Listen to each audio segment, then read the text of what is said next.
I'm talking to Geoff today, who is the vice president of the One Thing brand. The One Thing is a book I personally read a few years ago that really helped me transform my own results in life. And I know it helped many other entrepreneurs and people I know transform their results in life and it increased my productivity, helped me focus as an entrepreneur. I know it helps so many people. And as the title of the book says, the one thing is the simple truth behind extraordinary results to achieve your goals. So, Geoff, welcome to the show. Oh, thank you so much for having me. It's my pleasure. I thought it can be great if you can maybe share more about your background and we can delve into the one thing and more from there. Absolutely. So before getting the opportunity to turn the book into a company, I was in medical device sales, which was a great job. I really enjoyed what I did. I got to run through hospitals. I sold a device that actually saved lives. And yet something in my life was missing. And I think a lot of the people who are entrepreneurs are going down that journey. Things may be good, and yet something's missing. They're lacking fulfillment, or there's just something's off. For me, I knew I wanted to wake up one day owning a massive business that made a massive impact in the world and delivered real security for my family. Challenge was I had golden handcuffs on. You know, I made a good income. I had great work-life counterbalance. And two things happened that really forced me to make a change. First, a colleague of mine who was 35 had a stroke. And I remember my wife and I, we just bought a house in Orange County. We just had our first child. My wife's a stay-at-home mom. And I'm looking at her thinking, what happens to them if that was me? That was very unsettling. And the next week, my company needed to make a change to our commission structure in order to remain competitive in the marketplace. And overnight, I lost 40% of my income. And it was at that moment that there was enough pain in my life that it forced me to take action. I heard this Jim Rohn quote that you're the average of the 5 people you spend the most time with. And I remember I looked at my 5 and thought, wow, they're all great people. I always want to be in relationship with them. The challenge was none of them woke up owning a massive business that made a massive impact or delivered real security for their family. This set me on a journey to surround myself with people who are where I wanted to be. I started my first podcast called The Mentee to document that journey. And you fast forward 10 months, I had the opportunity to quit my medical sales job and move my family to Austin, Texas, to partner with Gary Keller and Jay Papasan, who co-authored The One Thing, to turn that book into a training and coaching company. Mm-hmm. That's awesome.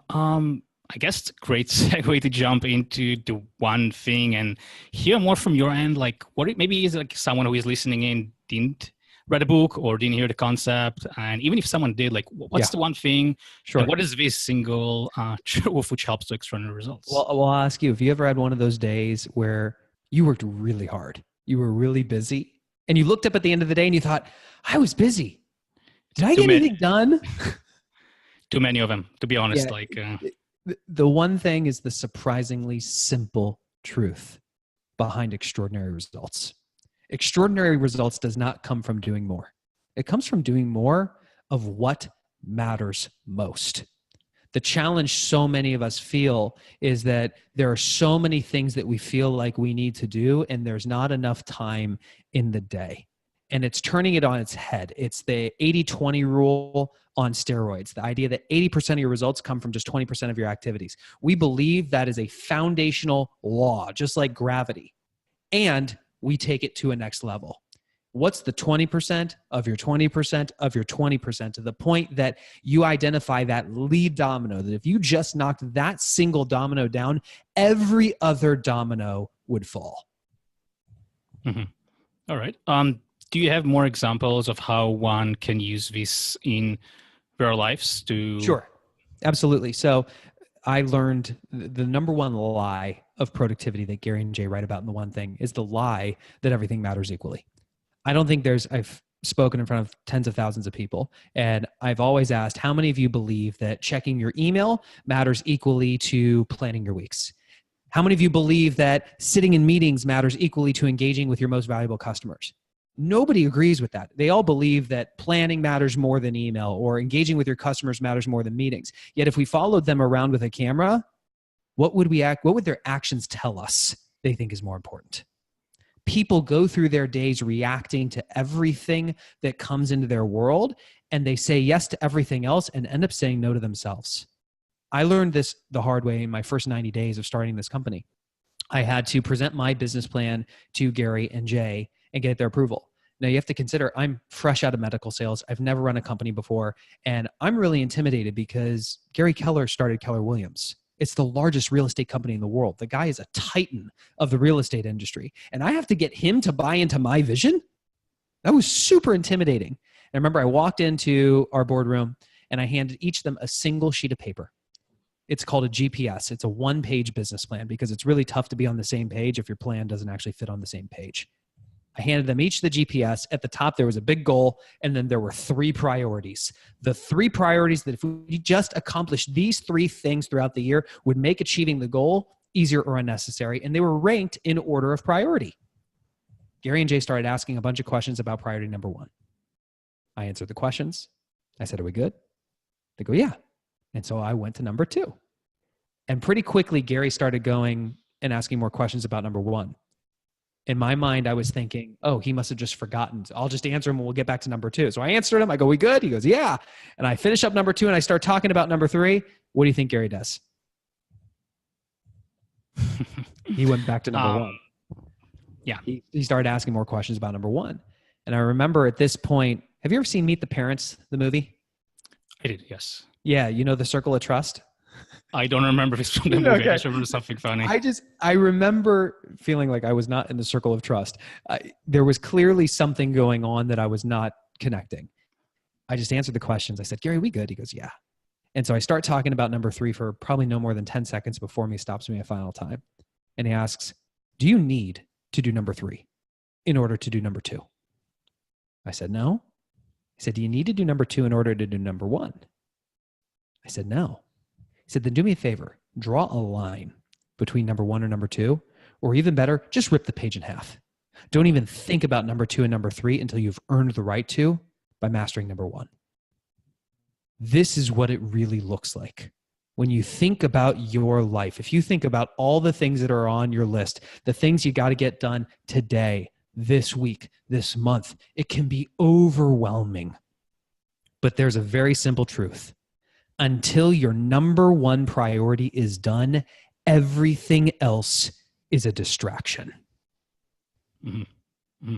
Sometimes personally, I know I need to do my one thing, but I notice that even if I'm focused, even if I meditate in the morning and I do my morning routine, I sometimes go and do other things. And I think a lot of people listening in, they may be in a similar boat where they know what they need to be doing, maybe their one thing, their most important thing. So how would one actually train himself to really actually do it every day, really go and think and do this every day, like their one thing?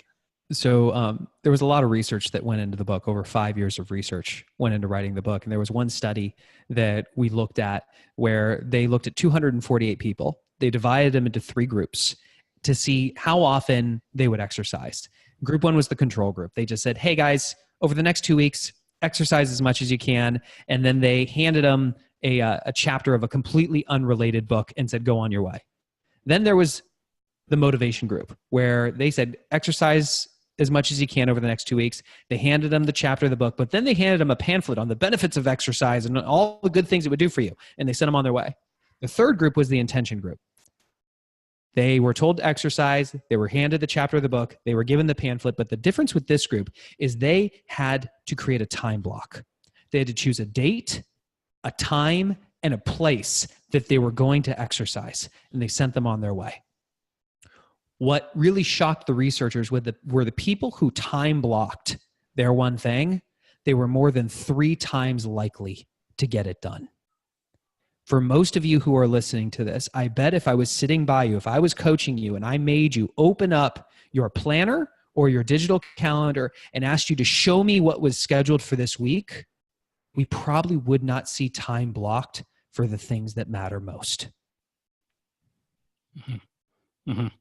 All right. I do notice from myself, for example, I know the same is true, but in my mornings, I am able to focus more easily. And while I don't have it in my calendar blocked, I don't know how many actually doing it. I think it's would be interesting to know. But after 1 or 2 hours, I may go maybe into email or maybe go into Slack. Once I do it, I can never go back to a state of focus, sometimes until late evening. what can be done, you think, to restore this mindset and this focus so someone can really dial in only on the most important things they should be doing? Sure. Well, there's a quote in the book: if doing the most important thing is the most important thing, why do anything else? This is about, if you are clear on what matters most, it's how can you move the ball on it first. My personal experience with this, we know based on the research, it takes on average 66 days to form a habit. Not 21, not 30. It actually takes a full 66 days on average. And we created something called a 66-day challenge. It's the idea that you pick one thing that you can do and you do it every day for roughly 66 days and it becomes a habit. And I had to ask, what was the first 66-day challenge I was going to go on? And I realized people do not decide their futures. They decide their habits, and their habits decide their futures. Quoted from F.M. Alexander. Mm-hmm. I realized that if I wanted to be the type of person who could grow a big business that would make a big impact, that would deliver real security for my family, I had to become the type of person who thought in order of priority. I would always be very clear on what my one thing was, because if I was clear on my one thing, I'd be more likely to do it. And the one thing I could do, such that by doing it would make developing the habit of priority easier or unnecessary, is I would check my 411 before I checked my email. A 411 is our most powerful tool. It gives you absolute clarity on your priorities. All I had to do just once a day was, before I checked my email, I would stare at my priorities before I opened my inbox and stared at everyone else's. If I wanted to look at my 411 and then check email for 5 hours, it was still a win. I still earned an X on my 66-day challenge calendar. But that's not what happened, because over 66 days, I stopped checking email all the time.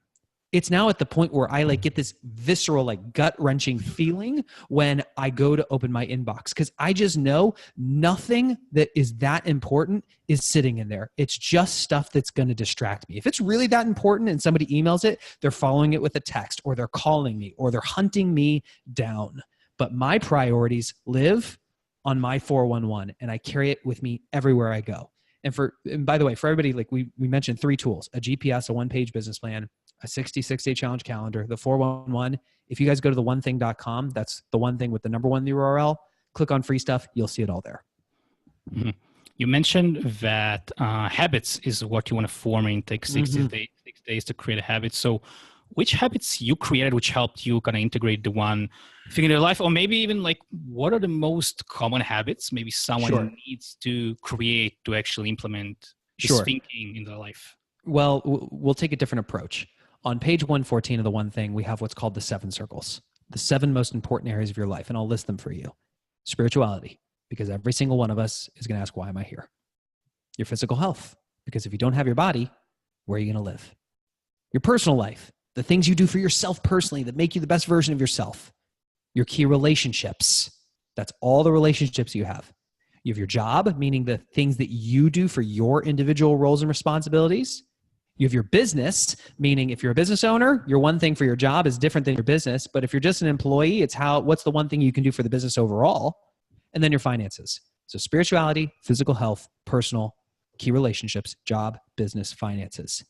We ask the question, if you could only form a habit in one of those circles first, where would you begin? Now, people are going to be tempted to say, I want to do 2. I want to do 4. The book is called The One Thing, and there's a reason for this. Because if I asked you how many truly, in fact, I'm going to ask you, how many truly life-changing, positive power habits have you formed in the last 5 years combined? I don't know the exact number. I know. Ballpark it.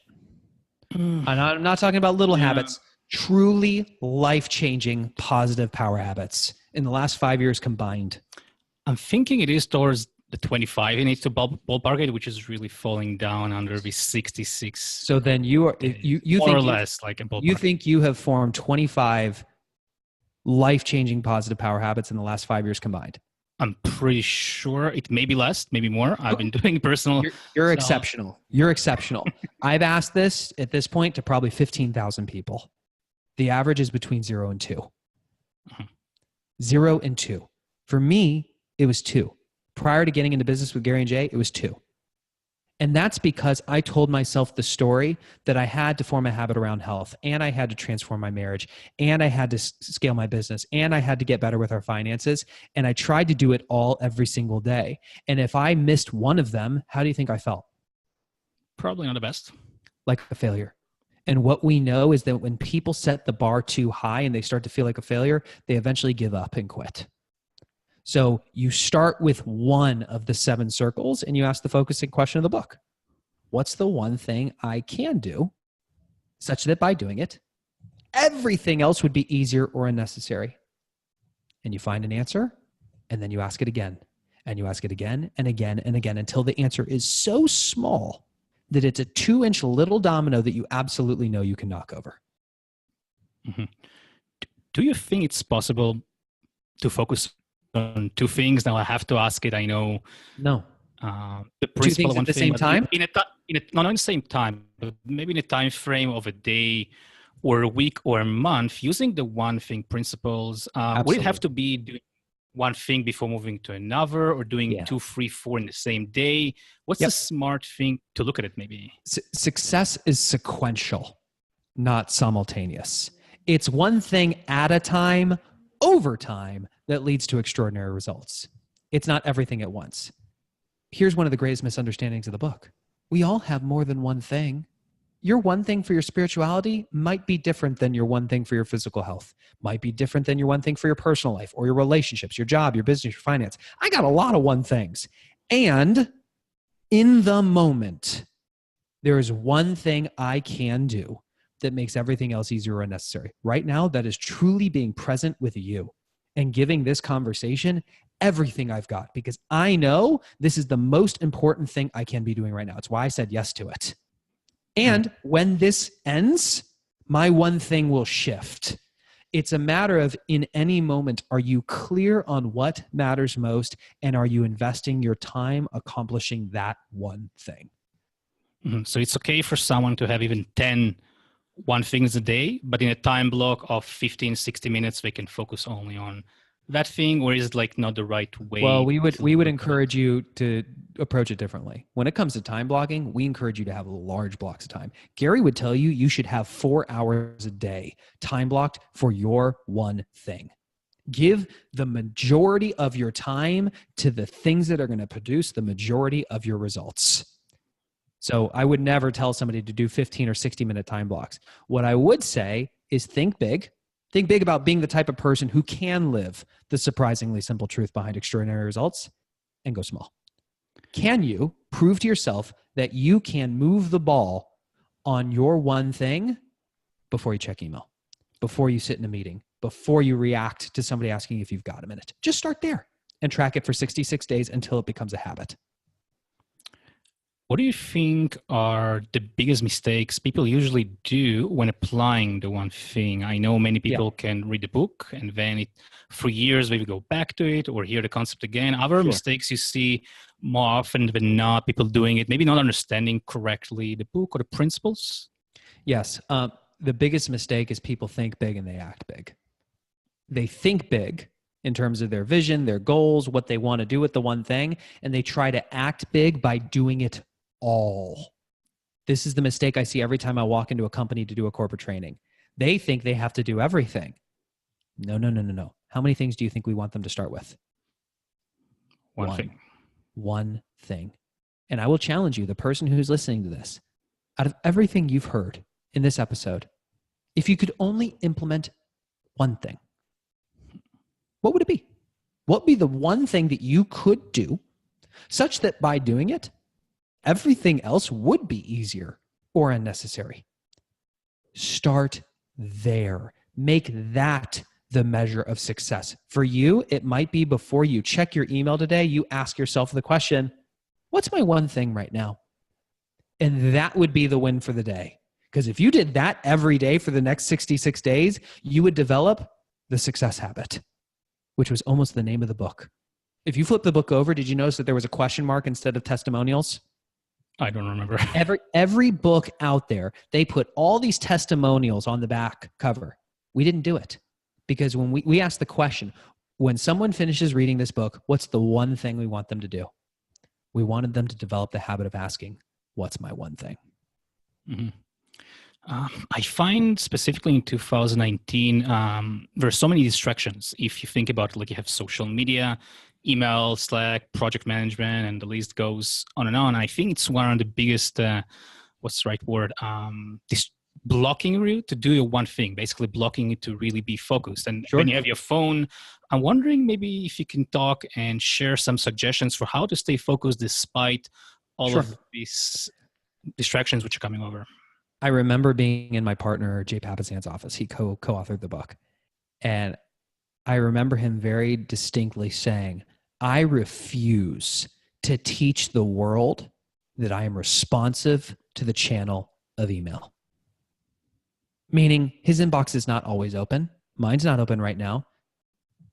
He doesn't check it every 15 minutes. There are select times a day when he batches his email. It's usually first thing in the morning, around lunchtime, and right before he goes home. There are 3 times a day that he batches email, and that is it. Everything that you just listed off are methods of communication.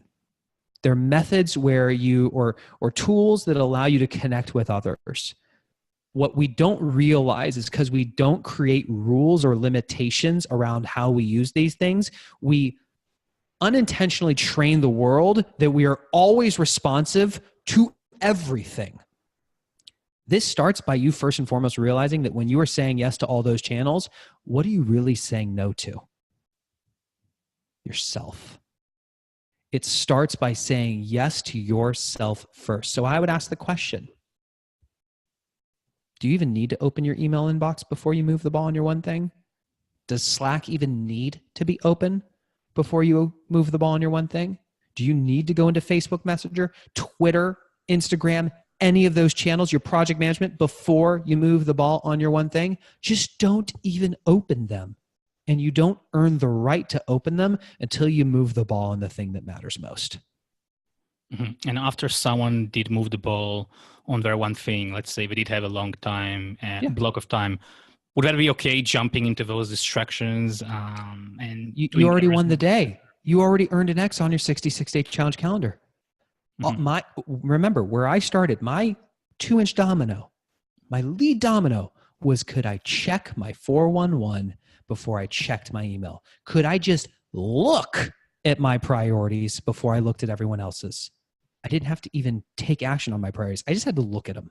But when I looked at it and saw, oh, you need to lead generate, or you need to cast a vision for the business, or you need to write the job description for your next hire. When I saw that and then compare that to whatever mystery emails are in my inbox, it just didn't seem that important.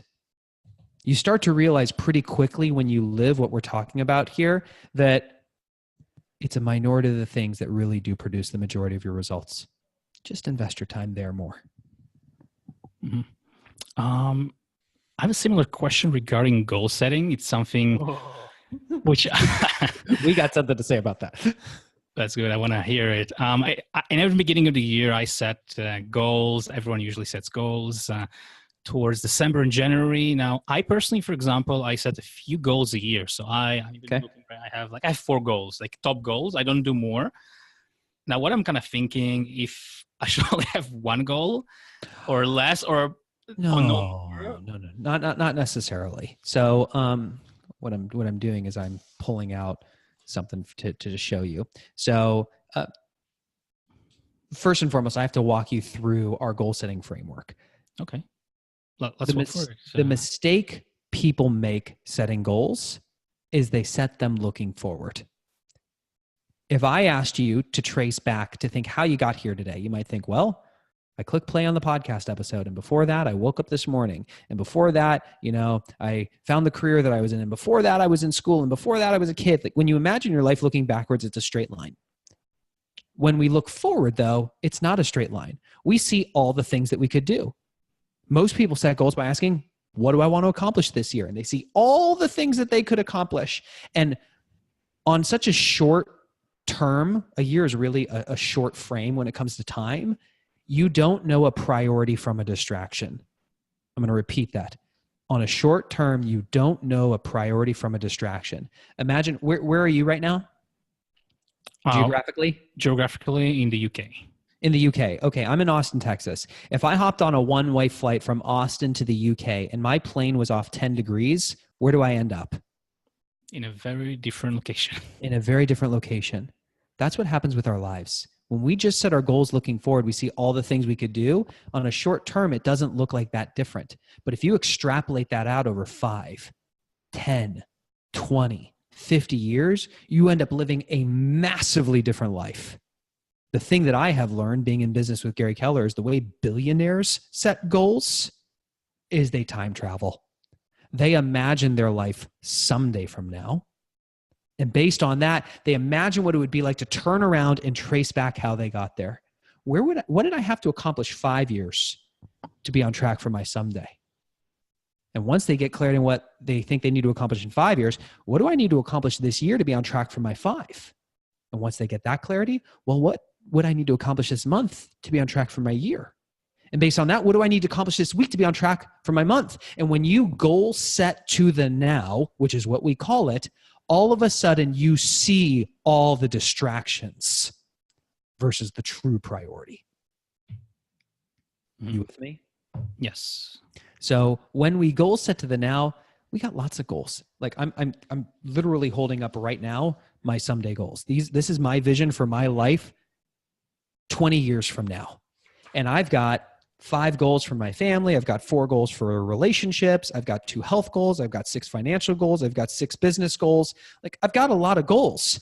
And when I boil it all the way down to where we are focusing in our business this year, I am now holding up my GPS, my one-page business plan. There is one goal at the top. And that one goal is supported by a handful of priorities, major initiatives listed in order of priority that would accomplish the goal. And that then drives our 411s, which drives our calendars and our planners. So we'd usually just basically break down any goal you have in the future to the smallest goal possible and go to the one action you want to do on that day or week or a month. Yeah. I mean, and again, that's my one goal for my business. I've got a family goal for this year. There are other things that I am tracking. You can have multiple goals. The question is, are you writing down all the things that you'd hopefully, maybe, possibly like to accomplish? Or are these the handful of things that you are going to draw a line in the sand and say, I am going to hit this. I am going to make this a dictator of my actions, which, let's be clear, that's what a goal is. A goal is a dictator of your actions. It informs who you need to become to earn the right to achieve that type of goal. That's a very short list. And what would you say to someone who, maybe like yourself, sets lots of goals in different areas of our lives? And I also have different areas. I also have a business besides the podcast. I have many things which I'm doing. Basically, how to prioritize between those different kind of products. Because I know lots of people juggle between one other thing, and how do you prioritize between those things? You just decide. I think the best way is for me to turn the tables on you and let's actually just do it. Okay, let's do it. Okay. Give me a list of all the stuff you got. Give me the list of all the things you're focusing on this year. You said the podcast. You said there's a business. What else is there? I'm learning real estate. Okay. Investing or selling? Investing real estate. Okay, great. And my relationship. Those are my top 4 goals, which I'm looking at here right now. Great. Out of all those 4, the podcast, the business, the real estate, the relationships, if you could only focus on one, if we fast forward to the end of this year and you literally only achieved one of them, what's the one that makes everything else easier or unnecessary? I would say it's a podcast for me. The podcast. Great. So that's number 1. Should you earn the right to focus on anything else, what would be the second that would make everything else easier or unnecessary? The new business I'm developing. Great. Should you earn the right to focus on anything else, what would it be? My relationship with my wife. Great. And should you earn the right to focus on anything else, what would it be? Real estate investing. Great. You just prioritized your priorities. Got it. And then you would suggest from me, if we're turning the table on me, to just start my day always, let's say, podcast related, because that's my one. It doesn't have to be always. So, and this is where we're getting into very subtle nuances. This is where you have to have a 411. So a 411 gives you clarity on your priorities. 411 stands for the relevant information or truth. Like, what's the 411 on that? we have clarity on your priorities personally and professionally for the year. We start there. So those 4 categories, we would see the priorities that you need to accomplish to achieve the goals in those 4 categories. And they're ranked in order of priority. Once you accomplish that, you get to ask the question, what do I need to do this month to be on track for the year? You'd get clarity on those priorities. Then you get to ask, what do I need to accomplish this week to be on track for my month? You'll get clarity on those. Now, here's a distinction. This is not a to-do list. This is not a laundry list. These are the handful. I'm talking 3 to 5 things max that you can do for the year, personally and professionally, for the month, for the week. And once you get your week, that then drives your calendar. You then open up, if you use a paper planner, like we create a 1-thing planner for this very reason, you open that up and you time block those things. And then you try to match your digital calendar to it, because a digital calendar wasn't actually designed to reflect your priorities. It was designed to capture meetings with other people. So that's what it looks like. Mm-hmm. That's interesting. Could you give me maybe an example of yourself of how you're using the one thing principle in your life? Maybe something from this week, if something maybe comes to mind from previous month, how you've used it and got a better result. Yeah, sure. So I'm looking at my 411 right now. My one thing professionally for this year is lead generating for 200 hours. That's an activity. Because I know if I hit the phones for 200 hours this year, our corporate training business takes off, our online training business takes off. Like everything that we need to do in our business becomes possible if I become the type of person who lead generates 200 hours a year. Now pay attention to the language I used, that I become the type of person who lead generates 200 hours a year. Okay. So when I go and I open up my planner, the first thing I am blocking off when it comes to scheduling my weeks is, when am I getting my lead gen time in? I know I need 4 hours a week. When am I getting that done? I'm blocking that first. Then I'm looking and I'm going, well, for this month, my second priority is 5 coaching question time blocks, because I have a team and no one succeeds alone. And for me to be the best leader for them, I have to have time where I can sit down, think, and identify the questions I can ask them so that they learn how to think so they can get what they need when they need it, versus just reacting around them. That's the second thing I time block. My third thing is that we're in the middle of switching our tech stack behind our business. So that's the third thing. How many hours do I need blocked this week for a tech stack? I need 4 hours. I'm blocking that third. So you start to see how this works. I know what my priorities are, and based on that, I'm opening up my planner and my digital calendar, and I'm blocking those things. What most people do when they plan their time is they open up a digital calendar, they see all the stuff that's already on there, and they schedule in the time that remains. When you do that, you are falling trapped to the number 1 lie of productivity. You are treating everything like it matters equally. I view my planner like a blank slate, and everything that's already on there has to interview to keep its spot. Mm-hmm. I love it. So for you, very specifically, when you plan your weeks, if you see stuff that's on there, it's all replaceable. If it's not, so I would ask the question, how much time do you need this week to advance the podcast? How much time do you need to advance the business? How much time do you need this week to be intentional with your wife? How much time do you need this week to focus on your real estate investing career? And block those things first. That's the 20% that'll generate 80% of the results. Then all the other stuff, that 80% that only does 20%, that gets to fit in the time that remains. Mm-hmm. That makes sense.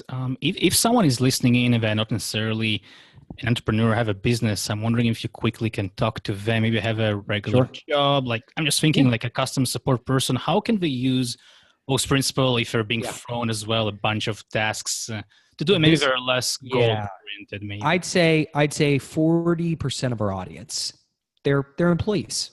They're individual contributors, not even leaders in the organization. And what we know just from going into, I've gone into Fortune 10 companies down to small businesses. Every single person who reads the book, listens to the One Thing podcast, starts living the principles, they want to live it themselves. And pretty quickly, they start to realize that just because they have clarity on what their one thing is, doesn't mean that the world doesn't stop spinning. So their biggest challenge is going to be, lead domino, do you have clarity on what your one thing is? And then based on that, what do you do when there's emails coming in What do you do when you have meetings that you're being asked to attend? What do you do when people stop by your cubicle and ask, hey, do you got a minute? Here's the simple answer. This is great when somebody asks, do you got a minute? My one thing is currently blank.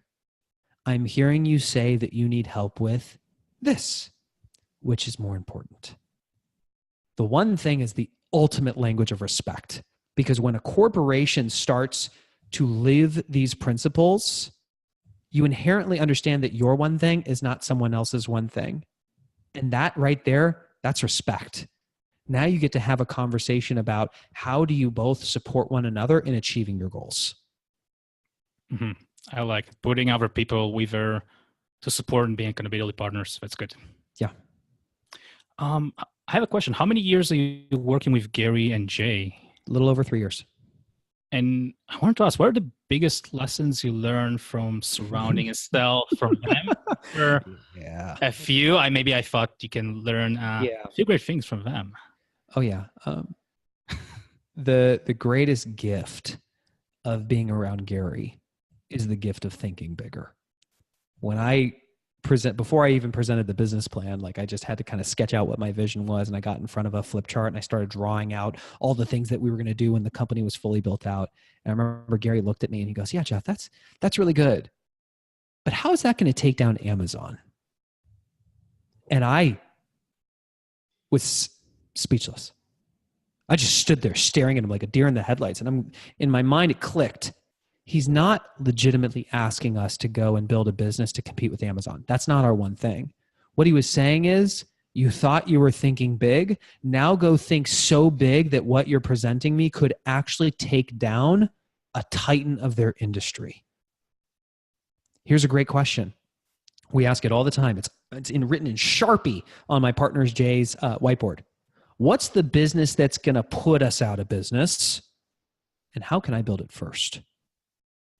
I've literally gotten to watch Gary live this, sitting inside the Keller Williams corporate headquarters. For the last 3 years, I've been watching him blow up the company from the inside out, shifting it from a real estate company to a technology company, because he always asks that question. So what have I learned? I've learned to think bigger, to think way bigger than I ever thought possible, because I'm literally sitting next to a guy who has done it. Mm-hmm.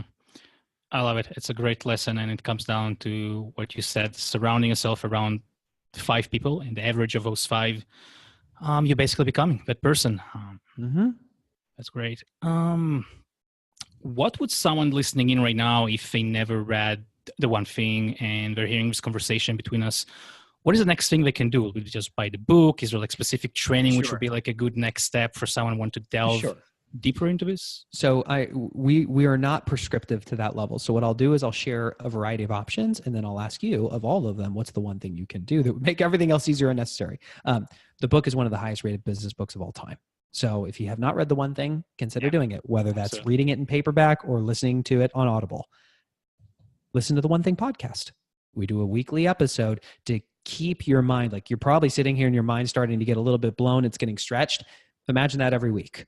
What changes in your world when you get exposed to that on a weekly basis? Then if you're the type of person that really wants to get engaged, go to theonething.com. That's with the number 1. Click on the training tab. You will see everything we do from a training standpoint. You'll see free trainings there. You'll see the courses that we have. We have an all access membership patch. We do events. We do corporate training. We have coaching. We offer a lot of things, and we want you to start with 1. Pick one that you can do. Become the type of person who does that one thing. And then you're suddenly going to look up and go, what's my next one thing? And my next. And before you know it, you are the person who lives the surprisingly simple truth behind extraordinary results. That's nice. I'll put links to all of this in show notes for anyone listening in. Geoff, are there any other parting words which you want to leave to anyone listening in? I heard Gary say this. He said the number one reason that people do not achieve extraordinary results is they are unwilling to endure the monotony of success. The number one reason people do not achieve extraordinary results is because they are unwilling to endure the monotony of success. Success is not the latest trick on Slack. It's not the latest productivity tip. It's not the latest project management thing. It's not the latest hack. It's about having clarity on the handful of things that have just done day after day after day after day after day over time leads to extraordinary results. There will come a time, if you're the type of person, like if you want to start using a 411 like we do, like we train people to, that's probably the most powerful tool we have. There will come a day when you do not want to update your 411. You're just going to seem so busy. The novelty is going to wear off. And then it's going to eventually feel like the world is flat out attacking you. It's people's unwillingness or lack of creativity in dealing with the chaos that stops them. Just understand, anything that's worth doing is going to get boring, and you have to endure that monotony. That's a great summary, I think, of today's conversation. Geoff, thank you very much for taking your time, coming and sharing the One Thing principle. I think anyone listening, you have to go and read the book if you haven't read it. It's one of the most life-changing books I personally read and implemented in my life for the last 5 or 6 years. Thank you so much for having me.